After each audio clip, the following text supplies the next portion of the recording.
एक समय की बात है जब दूर एक राज्य में रहता था एक सच्चा और अच्छा महाराज। वह बहुत बुद्धिमान था और उसने एक शानदार सिंहासन खड़ा किया था। महाराज अत्यंत धनवान भी था। उनके पास थे 7 गुप्त कक्ष जहाँ पर वह अपना सारा सोना और धन रखा करते थे और केवल उन्हीं को उन कक्षों की पहुँच थी।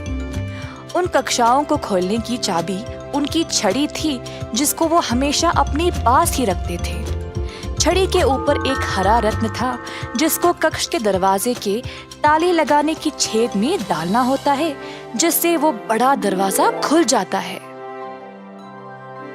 अब सारे धन दौलत में महाराज को एक चीज बहुत प्यारी थी जो 7वें कक्ष में रखा हुआ था।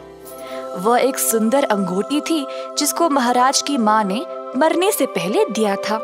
अतः महाराज ने उस अंगूठी को एक शीशे के बक्से में रखा था।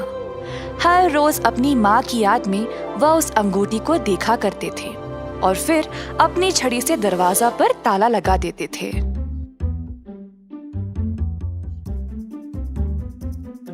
उसी राज्य में देव नामक एक व्यक्ति रहता था।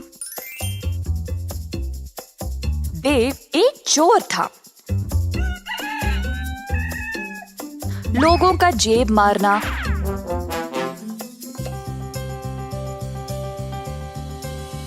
और छोटी मोटी चोरी दुकानों से करना उसका काम था। मगर अब देव इन छोटी मोटी चोरियों से ऊब गया था। अब कुछ बड़ा करना चाहता था, अमीर बनने के लिए। अब एक ही जगह इस लायक थी, महाराजा का महल। पर वो उधर जाएगा कैसे? महाराजा से ही सीधा कैसे चोरी करेगा? देव लालची था और कई दिनों तक इस महा चोरी की योजना बना रहा था।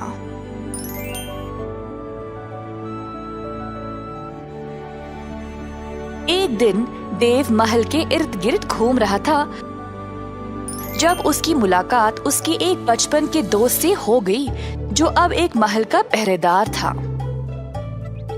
प्रणाम मेरे दोस्त, कैसे हो? बहुत खूब देव, अब मैं राजमहल के दरवाजे की पहरेदारी करता हूँ। बहुत समय के बाद हम मिले हैं, तो तुम क्या करते हो? देव ने सोचा कि यही मौका है अंदर घुसने का। दरअसल मैं एक लेखक हूँ और हमारे राज्यों की अनोखी सुंदरता के बारे में लिख रहा हूँ। मैं दूर दूर तक यात्रा करता हूँ और उन जगहों के बारे में, उनका खाना पीना, उनके संस्कारों के बारे में लिखता हूँ। अब मेरा अगला विषय महाराज के इस किले के बारे में है और उसके वास्तुकला के बारे में। और मैं महाराजा को प्रशंसा करना चाहता हूँ ऐसा अनोखा महल बनाने के लिए।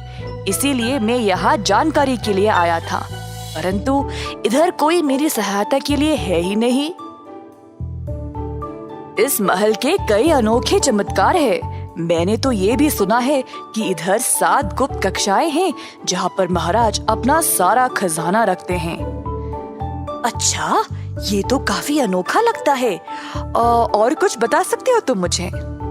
अरे हाँ, और इन कक्षाओं के बारे में तो बहुत लोग जानते हैं, पर बहुत कम को पता है कि इन कक्षाओं को केवल महाराज की छड़ी से ही खोला जा सकता है। ओह, वही जिसपे हरा रत्न लगा है? वाह, मुझे तो पता ही नहीं था। हाँ, वही। खैर, उम्मीद है तुम्हें कुछ तो जानकारी मिल गई। अब मैं चलता हूँ, फिर मिलेंगे देव।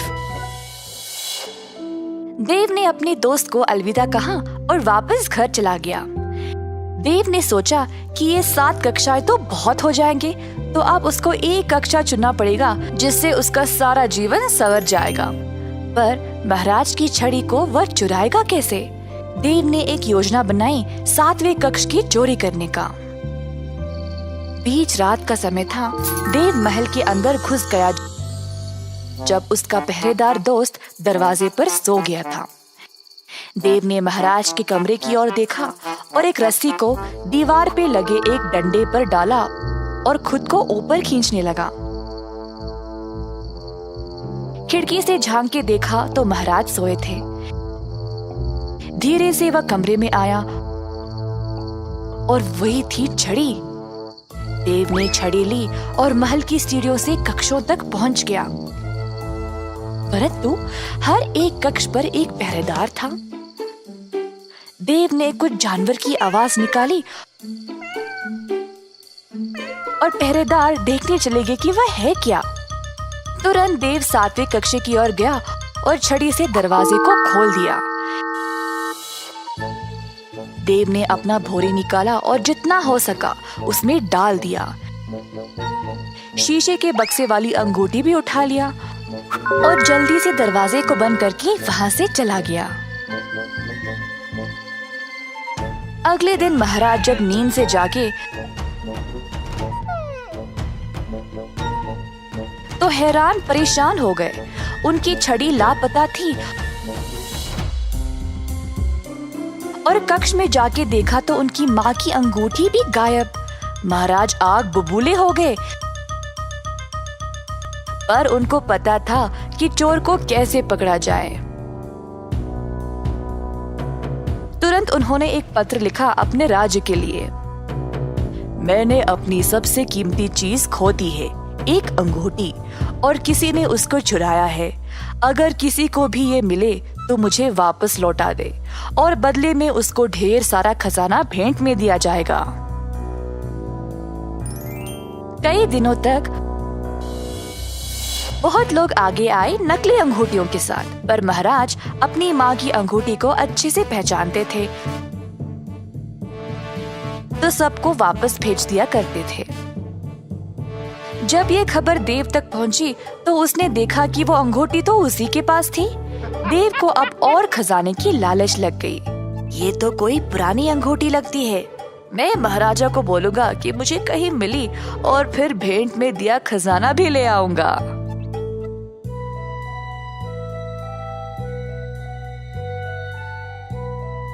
देव महाराज के पास गया और बोला, प्रणाम महाराज, मुझे ये अंगूठी मिली है तो आपको दिखाना चाहता था। अगर ये आपकी है तो ले ले और मुझे बदले में कुछ नहीं चाहिए। महाराज ने अंगूठी की ओर देखा और उसको पहचान लिया। धन्यवाद, ये मेरी ही है। देव अखड़ने लगा।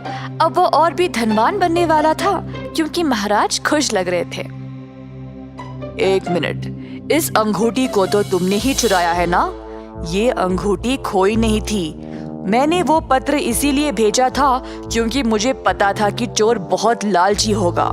कई लोगों ने नकली अंगूठियां लाई थी, पर केवल तुमने असली वाली लाई क्योंकि तुम ही चोर हो। सैनिकों, ले जाओ इसको और सलाखों के पीछे डाल दो हमेशा के लिए।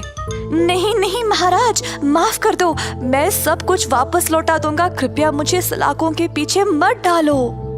इस कहानी से हमें ये सीख मिलती है कि लालची लोगों को हमेशा मुसीबत झेलनी पड़ती है।